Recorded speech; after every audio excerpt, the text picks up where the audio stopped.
আলহাজ জবিবুর রহমান সাথে কালো পাঞ্জাবি উপজেলা জামাতের আমির আদালত মাওলানা আমিনুল ইসলাম দুজনই আমাদের সামনে প্রার্থী হিসেবে থাকবেন।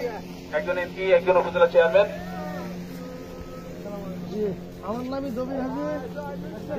সবার কাছে দোয়া এবং সহযোগিতা কামনা করছি।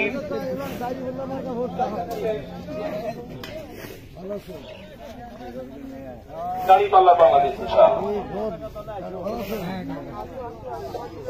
সকল ধর্মের মানুষের এবার আশ্বাস সব দেখা শেষ। এবার দাঁড়িপাল্লা দেখতে চাই, ইনশাআল্লাহ সব দেখলাম। একবার বাংলাদেশ জামাত ইসলামী দাঁড়িপাল্লা মাথাকে একবার পরীক্ষা করে দেখতে চাই।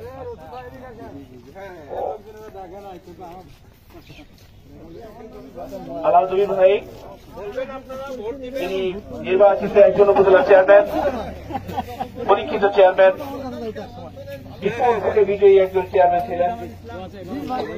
তার চেয়ারম্যানের সময় সরকার কোন ব্যত্যয় ঘটেনি। শেরপুরের অধিকাংশ অনেক বেশি ভোট হিন্দু ভোটে তিনি নির্বাচিত হয়েছেন। হিন্দু মুসলিম ভাই ভাই দাঁড়িপাল্লায় ভোট চাই।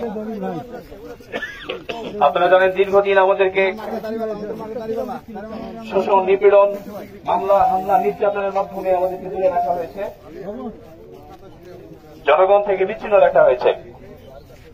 আল্লাহর অশেষ রহমতের সব ষড়যন্ত্র ফাঁস করে দিয়েছেন আল্লাহ। তাদের নিজেদের পাতা